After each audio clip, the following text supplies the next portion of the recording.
know, this is a pre-K-12 school. Our pre-K-3 is down the hill. So I was doing some teacher observation, so. Oh, wow. Oh. Yeah. You've been all over. You had to get it back up the hill. Yeah. Then, you know, you see all those little babies and everybody want to hug you and say, oh, I'm like, okay.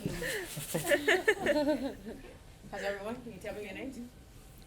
I'm Michelle Little. I run the oral history program, and these are the students that are actually going to interview you. So I'm Annie. I'm Brooke. I'm David. I'm Anna. I'm Cathy Trimble. I'm Kenny. We're all music majors. Really? Yeah. Okay, cool. Look, I am. you were talking about something else. Right? He said that so reluctantly. I am. do you mind if I take some photographs during the interview? Is that all right? No, that's fine. Is my hair flying all over the place? Your hair looks great. Okay. At any rate, so yeah, I'll try not to babble since I've been with the little babies. I'll try to talk like adults. All right. Well, since you're talking about babies, can you tell us about some of your earliest memories, like growing up and stuff here? Okay, I grew up here in Marion. I grew up in a very, I guess what you would deem sheltered home. I was just thinking, I was down there with second graders, I think just then. My parents were very, very strict, and so I was reading by the age of 4. I went to all of my elementary years in high school here in Marion. I got a chance to skip a couple of grades, which was good in one sense of the word. And then I came here to Francis Marion as a senior in high school. Had no desire to come to this school. I was on here. And, you know, God has a sense of humor, so I came and cried almost every day. And then when I left, I went to college and ended up coming back here. From a music perspective, is growing up in my home, there's a lot of gospel music. And then at night, I would, which my parents didn't have a problem with it. I had a brother that went to Marion Institute, an adopted brother, and he would go over to school and he would come and pick us up after school was out, and he would come and he would play music while we cleaned up. So I listened to Earth, Wind, and Fire at 4 in the evening, the Isley Brothers, and then at 8 o'clock at night, I would turn in and try to find Peter Frampton and all those kind of guys. So I'm a Barry Manilow fan. I just love, so I would go and go in my mom's room and find the radio and turn until I would hear that kind of. So I have a very diverse kind of music that I listen to as well, which is probably a little bit different than a lot of the other families around. Like I said, my parents, you know, they want us to be very cultured and exposed, so that was good. So we heard a lot of different kinds of music. And then my father owned a collection of country music. So then when he would come home, then I hear Johnny Cash. It's like, okay. All right, so I mean, when I say I got it all, I got it all. Yeah. So you said you went to school here. Did you just go to school here for your senior? For my senior year, yes. Could you tell us a little bit about that experience of attending here? Well, like I said, my older brothers and sisters, they went to the private school here, and then it closed down. So they built a new school out in the county, and my parents had us to attend there. And then my senior year, they finally enforced the zoning code, so I had to go to the school that I was on. I grew up right across from Marion Institute, so I was on here, and so I just didn't fit in. I didn't fit in anywhere. Can't say that I really tried. I did play sports here. I was placed in the middle section of students because there was a lot of tracking at the time. And I really didn't fit there. I was an outsider. I didn't fit, so that's why it was so difficult for me. I was coming from the rivalry school, so it was like, you know, this is the enemy coming in. So yeah, I just didn't fit. Yeah, it was hard. It was hard for me. And now you're an administrator back at the same school. I think God has a sense of humor. So maybe could you tell us a little bit about how maybe the school, the community has changed since coming back here? Guys, the community has changed tremendously. Probably at the time when I was here, There was a lot of diversity among the staff and the student body as well. When I went off to college, and when I came back, I didn't try to come back. I got married in college, and my husband got the job, and he was a football player, and his coach got the principal's job, and he was like, and you know, you're a really nice guy, a religious guy. I really want somebody to come back in my office at the school that I'm principal at. And he was like, okay, where is it? My husband was looking for a job. He said, well, I'm in a place that you've never heard of. It's a little small town called Marion, Francis Marion School. So when he came home that night and told me in our apartment, I was like tearing the place up. Are you serious? So that's how I got back here. And at the time, things were still a lot like it was, very, very, very diverse. But then in 1987, they found that the court order, actually there was no court order, to split the school systems from Perry County to Marion City. So Marion City schools had to dissolve, and it all became Perry County. Well, at that time, what happened is they kept the same administrators, everything from, I'll take that back, the central office, the superintendent, and everything from the county school, since Marion City was formed illegally, if you could say. And at that time, we had white flight, and the private school started, and so we lost practically all of our, I guess, we're not so diverse now. Okay, I guess that's a nice way to put it. Okay, Mhm. so it has changed tremendously. But as an administrator, I wanted to come in, and of course, when you have a drastic change like that, I mean, a lot of things changed. The culture changed, the perception of the school changed, a whole lot of things changed. So I came in as principal, and that's a whole nother story. That's a long story there. And the one thing that I wanted to do was to change the culture of our school, and I wanted our students to experience what I experienced as a child.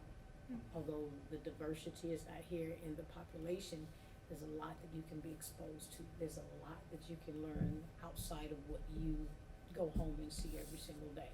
So we've really been working on that, and the students have been responding extremely well. I do appreciate that much. What are some of the ways that y'all incorporate that? You mean incorporate what? Just like more diversity and stuff. So as many programs as possible. One thing that we do have, the University of Alabama Honors College come in, and the first time they came in like to do a 2-week program where they were gonna come to this poor little old school in town, and we're gonna work with these poor little children for 2 weeks, and we'll bring them books, and we'll do, well, that 2 weeks has turned into a 8 years partnership, because honestly, our students learned a lot from them, but then their students learned a lot from our students. And every year when we get those students to come in, there's always someone that latches on and say, you know what, I wanna be here, I'd love to be here. The first time they came in, and then this is no joke, there were some students that we're working with, and that's what made me think we really have to change our children's mindset, because they don't have that diversity. I was a guy I was working with, I think it was 4th grade class, and one of our students were like, you know, can I touch your hair? You know, I've never touched a white person's hair, because they've never been exposed. So, you know, we have like the apple red now, which is freaking amazing. So I'm sorry, which is amazing. So, you know, with that, you know, our students can explore worlds that they've never known. We do a lot of, try to do dual enrollment, and that was working for our students, and then our county commissioners were paying for that. Well, our county is broke, our city is broke, everybody's broke, so that ended. So now we're trying to find ways that we still can get our students involved in some college courses. We have our students that we're partnering with Wallace. We just do a lot of partnerships where we have people coming in and our students going out. So it's not just, this is all you see and this is all you know. So we do a whole lot of partnerships. We partner with everybody we possibly can. Marion Institute, and then we send students over to tutor and mentor with our students. Judson College, like I said, University of Alabama, Wallace Community, any and everybody that comes along. So thank you guys for being here. That helps. So that's the kind of thing that we do. You keep mentioning going to college and then coming back. Where did you go to college? I went to UWA.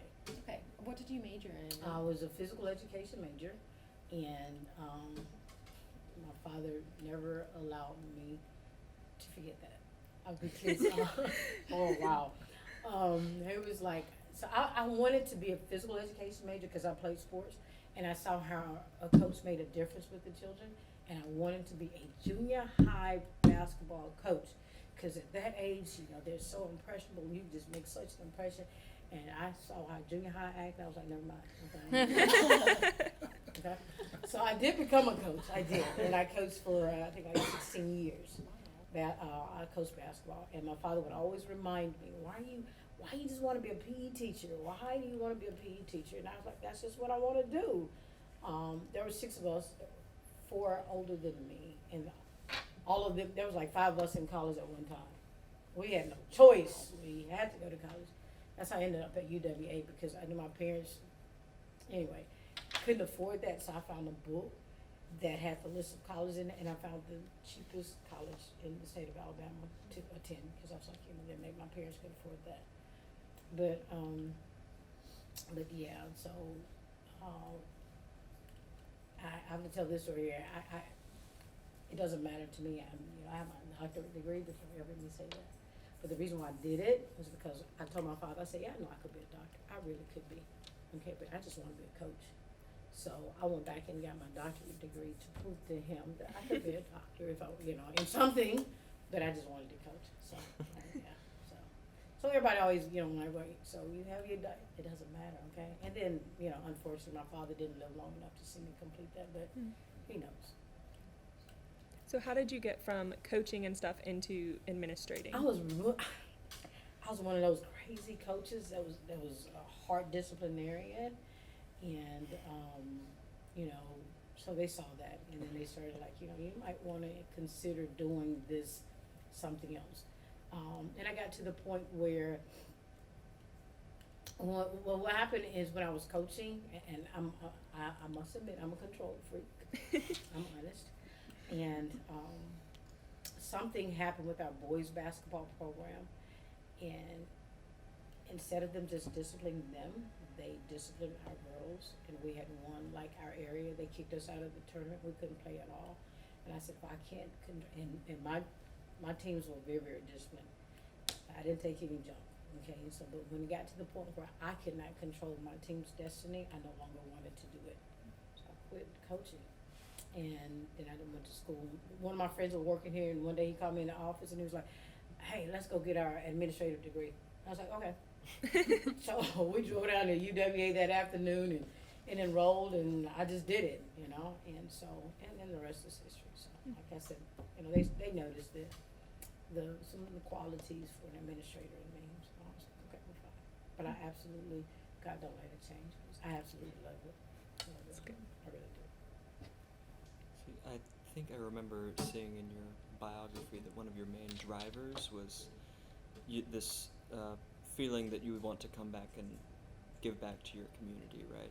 So I was just wondering, since you've become an administrator, how have you felt that position has allowed you to pursue that? Well, I guess now I understand why I went from just coaching 12 girls to administrating 700 and something children. I had to, first of all, I would say this, I had to work on myself, because like I said, I was a stern disciplinarian, and that's all that mattered. There were some things that I saw with our students, and things when I became an administrator, I was the same way as an administrator, I probably still is. But there were some things that I saw that was going on in our student lives, or students would, I'll give you an example. This is when I knew that I'm where I'm supposed to be and doing what I'm supposed to be doing. I know this is a high school, but it doesn't matter, because I'm a control freak. Okay, and everything I'm structured, it has to be. So our students have to walk on the right side of the hall, up and down the hall. I don't know if they're 12th grade or not, okay? And I would give them one tile length. That's as wide as they can get. They can't walk outside of the tile. So I was standing in the hallway every morning. Our children would come from breakfast, and they'd be walking in line. And then it started, and students would come and say, can I talk to you? I said, yeah, and I go and listen, and their stories are heartbreaking. And this was this happened more times than not, and then I realized, you know, that I was more compassionate than I thought I was. And I started listening, and then they found someone that they can trust and talk to, and I found someone that I could listen to, and it has made a big difference. So it's not like we have a student administrator relationship alone. They know I can go out there and kick their tails, put my foot up there, and then nothing would be said because, you know, on the other side of the coin, I'm gonna listen and I really do care. So that has helped, so much. I mean, initially, there's no way I could come in here and sit in this room without something crazy going on. I just have high expectations for them, and they really do appreciate that. They really, really do. So speaking of the students, I'm curious, in a lot of schools, there's students will kind of take on like a hobby, and so in terms of like the music students, do a lot of the students participate in music as well as other things, or is it more the athletes and the music people? Here, because the problem that we have, I think we would have more students involved in anything that we offer. But our students ride the bus. They have no transportation. We try to offer as much as we can, but it is a transportation issue. So our music and our band, like I told them initially, basically the only thing that we have in regards to music is band, and so we have marching band, and we have a new guy this year. And so we have a student that's like in our district band, like first year tuba player, I think it is. So I mean, so we try to, I want him to do like jazz band. I want him doing, you know, ensembles. I want him doing those types of things so that our children are exposed, like I said, that exposure, once again, more than just what they see and hear when they leave the school.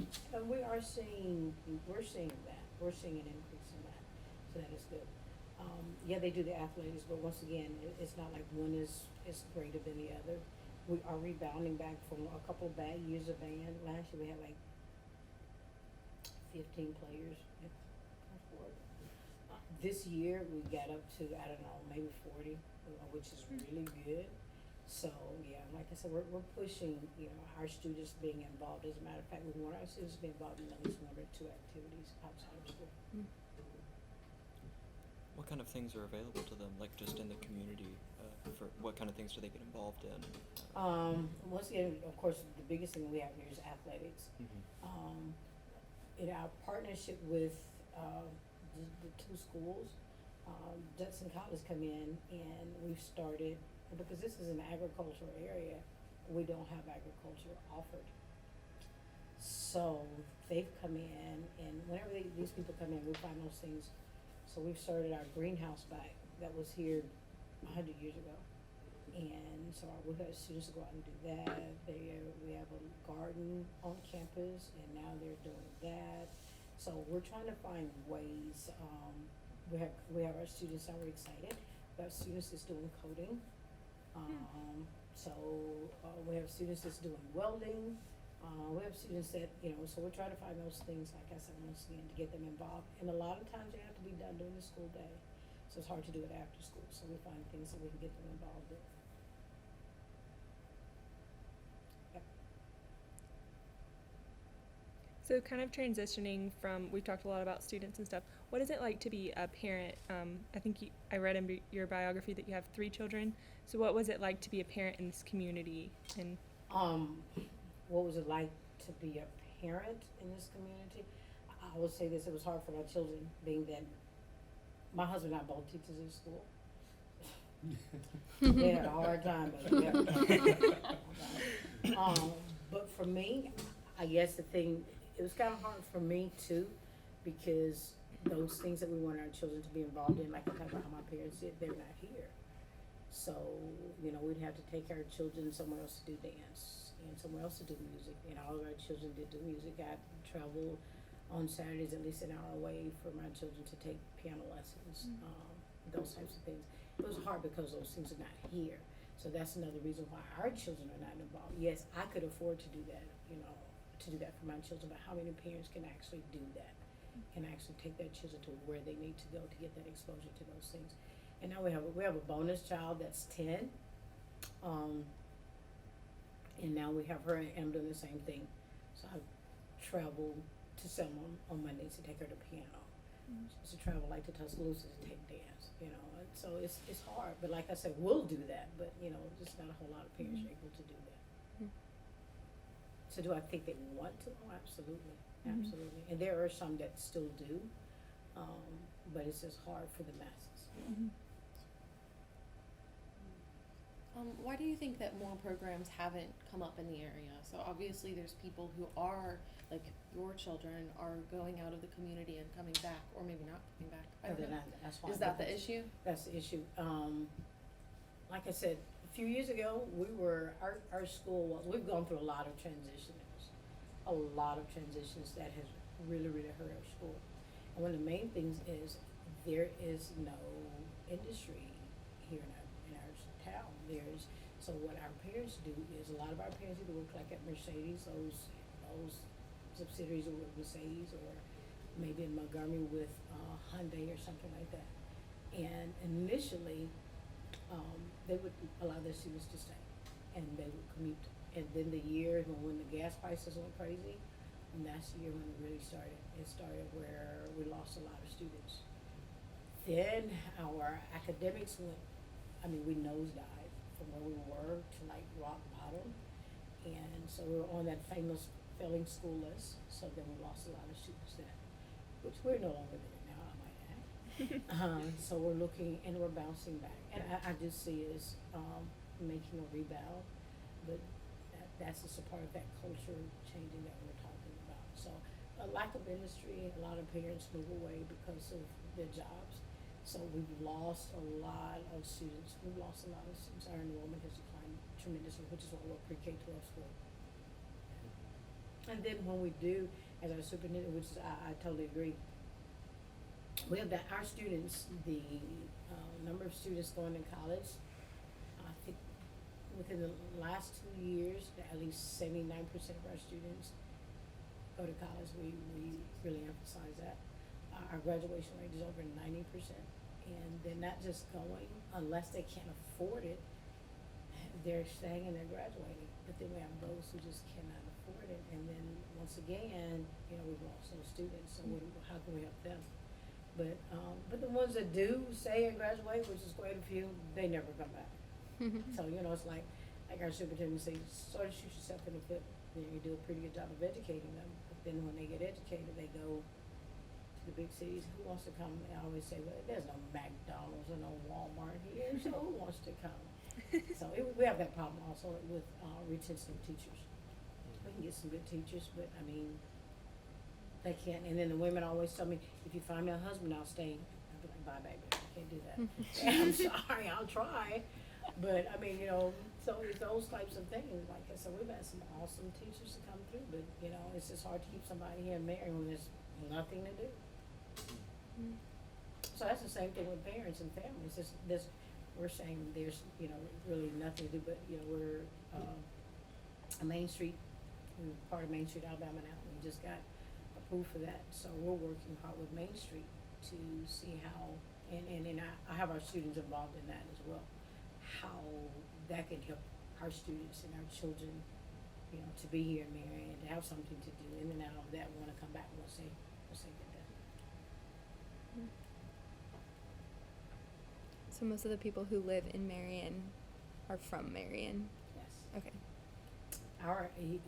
You take our staff, probably less than 10% of our staff actually live in Marion. We have people that drive from Birmingham every day, Wow. from Montgomery every day, from Tuscaloosa, from Calera, from everywhere. About 10% of our staff lives in. Yeah. Wow. So that's it. Anything else? If I could just, I have one question. It sounds like your father was a really big influence on your life. Can you tell us a little bit more about him? Oh my gosh, we have my dad and my mom. My father was a workaholic, and I got that trait. He was a workaholic, very spiritual man. They just, and not only that, they just believed in education and hard work. But they just believed that if you got education, you don't have to work so hard. Unfortunately, he died at 55, He had stomach cancer, but he was a strong influence, not only in my life, but all my brothers and sister and my sister's life as well. Yeah, it was awesome. It was. Mm.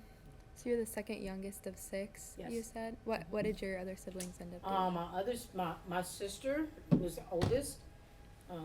She graduated from her with a BS in math and physics, double major. Who does that? And she went on to grad school and she worked for NASA. And she was very, very small, and she was just about to go into as a matter of fact, started going to the astronaut program, and she was killed in a car accident. Mm. My next brother is a linguist. He knows like 5 different languages. Wow. Yeah. Russian, Arabic, whatever. So he's right now. He lived for 7 years in Australia. He just moved back to the States, and he's in DC doing whatever they do. My next brother was a math teacher in Memphis who just retired. The 4th one is in Birmingham, and he's working with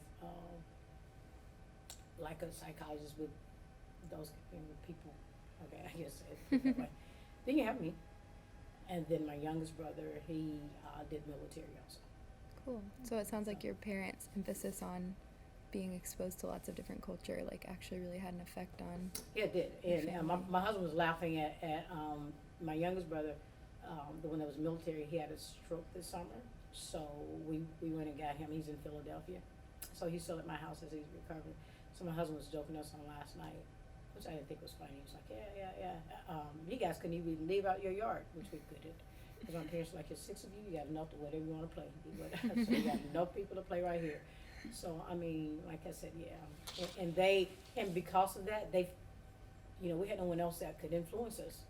We never rode the school bus, although our school was like, they always either took us or we had to ride with teachers. And then when my siblings got old enough, they got them a car and they drive us to school and we're back home. So we didn't know anybody or anything else. It was like, little people on the prairie, I mean,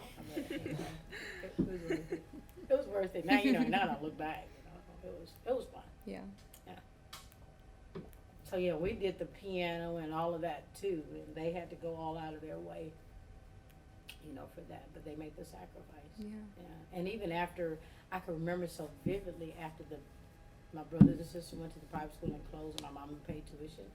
When we started going to public school, how crazy is this? My mom still paid the public school the same check every month. Okay? That's awesome. Yeah. But I mean, I know they were planting seeds for us. Yeah. Yeah. Yeah. Would you think, like, since your family influenced you so much, I guess there's a question about you and about students in general, but how much would you say that, like, friendships influence the students' view on culture, specifically with music? Like, do you think a lot of tastes develop because of friendships or more family, or? I do think so. And that's why, like I said, it's so important to me that our students are exposed to more than just what they see and what their peers are listening to or hearing and that type of thing. We do advisory here, where each teacher has students so our students know, and this is how you begin them in, okay? So when advisory starts, instead of getting them in, coming and saying, it's advisory time, we play a song. Okay, so then we play the song, they know, I don't have to say anything, they're just conditioned, they know it's time to go to advisory. So, I can play different kind of music. Normally, I'll give you another way that if you notice the TV monitor, okay, I'm usually piping music through that, and there's my music on all day.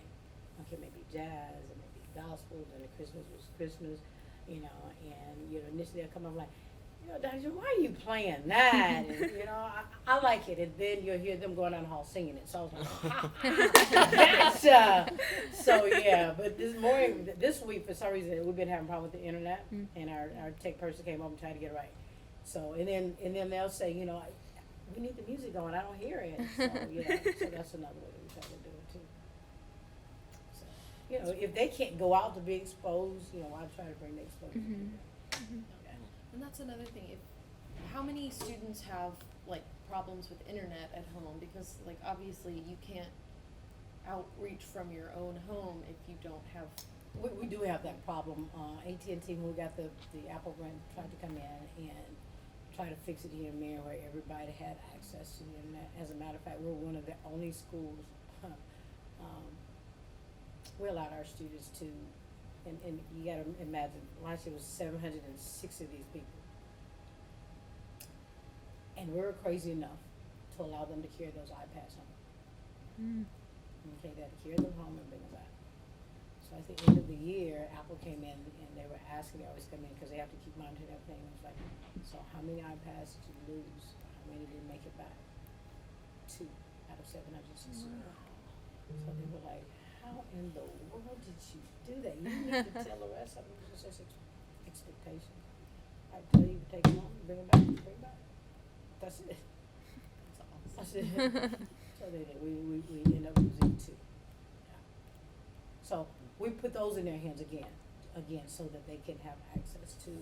And then like now, we had a problem with the insurance, so I don't let them go out till they get insured. So since they have not been going out, and students have been coming and saying, can I please take it home, or can I get can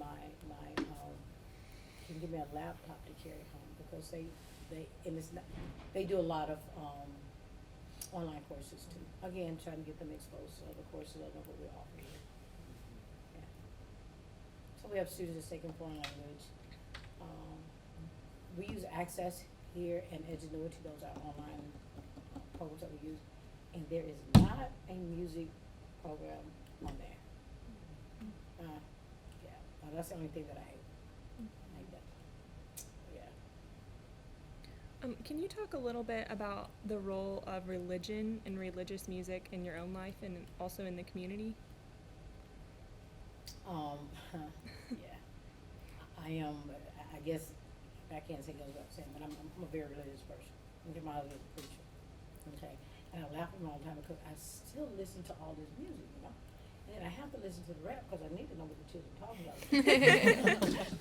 So I'll be riding down the road and I turn it, and if it's on gospel, he's like, really? You know, okay, cool. Then I turn to something else, he's like this. Then when it gets 8 o'clock at night and they be playing the slow jam, so I turn it there and I be like, woo! Dude, you ever crack? Ever crack? Come on, man. Sometimes. But it is still in the black belt area. Religious and church and that type of thing is a big part of our children's culture. So like I said, you know, even when I play the music there, I'll play, you know, gospel music. You know, this week I'll be playing the gospel music, and the students will come up and they're singing those songs and they're whatever. And then not only that, my husband pastors a church in Uniontown, which is like 20 minutes away. Because of that, our children, on Wednesday night when we go to service, we have like, they be packed all on top of each other. They want to go to church. They want to go, so we do carry them to church. That is a big part of our children. They'll come up, they'll come up and ask us, can you come and pray with me? You know, I'm having this problem. So, you know, that's a big part of that. That is a really big part of that. Yeah, it really is. And it's a big part of our culture. I'm not gonna go too far now because you gotta report me because there's a separation of church and state. Okay, so anyway. But I guess one other thing in regards to music, our children probably, of course, now is hip hop. They're really into that. So, but I do see them listening to, and like I said, we're helping them to become more diverse. We really, really are. Even with our, you know, with the band program, you know, I don't want us out there just shaking our groove thing. I can remember about when our other band director came, and I was telling Lady initially, the best show our band ever did was we did Phantom of the Opera one year. Oh my gosh, it was awesome, and the children loved it. Our band was the largest that year, and not just played the music from Phantom of the Opera, but it had the Phantom and all of that out there. It was awesome. So, you know, that changed. Initially, when that band director came, he got a lot of flack because they want to know, why are you playing this white folks music?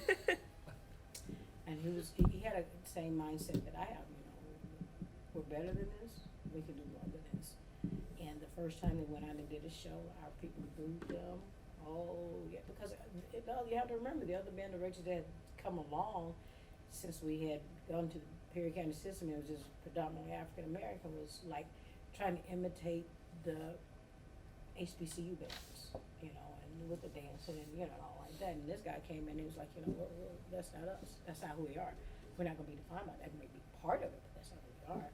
So he was booed, and the parents, like, they came in the first meeting, they were like, we're just, no, we're not putting up with this. And he was like, okay, listen, you have two options. You can either allow your child to stay and follow the program, or they can go. Oh, nobody left. Because he was an awesome band director. And so that is who we were, a stellar band at that time. So now we're trying to get back to that. Because after he left, I mean, it was just like a funeral because he was gone, you know. And then we haven't been able to find anyone that had that mindset, you know. So now he's mentoring the guy that we have now. So he's trying to get us back to that more diverse type of music. Yeah. So in the community here, just the whole Marion community, are there things like festivals or concerts or things that happen around here? No. There's not. But since Main Street started, we did have a concert on this. I can't remember what it was, something like that. Concert on the square where we did that one Sunday afternoon. So, and then as time goes by, that's a place downtown, a guy named Charlie. I think he tries to have first Fridays now. I think February is the first time they started that one. Yeah, somebody's playing live music and that type of thing. So we are trying to do that. So like I said, Main Street is helping us out a lot. Okay. We're working more together through Main Street, which is really good. I'm sorry, what is Main Street? Okay, so Main Street, Alabama is where you have to apply to be a Main Street city or town. And they don't come in and they don't give you money or anything of that nature.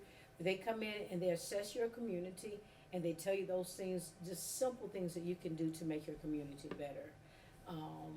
So, like, for example, I don't know, you probably never paid any attention like those towns like Marion that have the wires, what you call them, electrical wires. And a lot of people have them underground. They're like, you know, your city would be so much better. You know, we need to plant trees here. You need to have festivals here. You need to these are the kind of things you need to do just to accentuate your community. So it's we love it. Cool. It's good. That's awesome. It is. They brought a lot of ideas. They just help you get really good ideas to how your community can be better to attract people here, and not only attract people, but to get people to move here and stay here.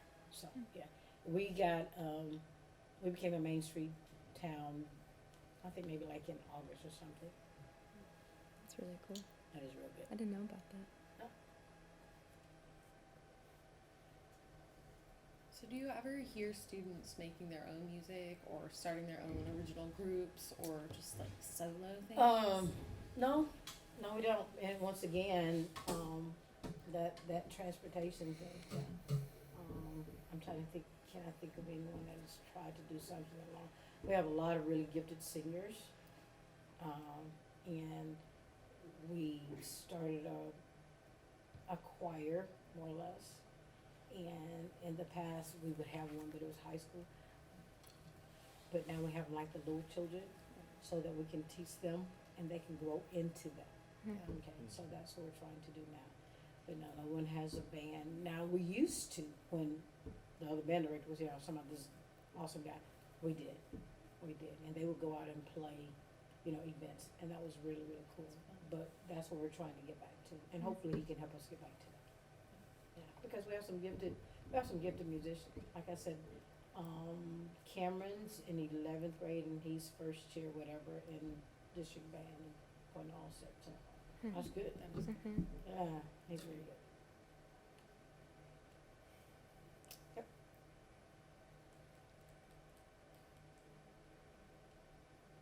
Is that it? Do y'all have any more questions? Well, thank you so Thank you much. so much.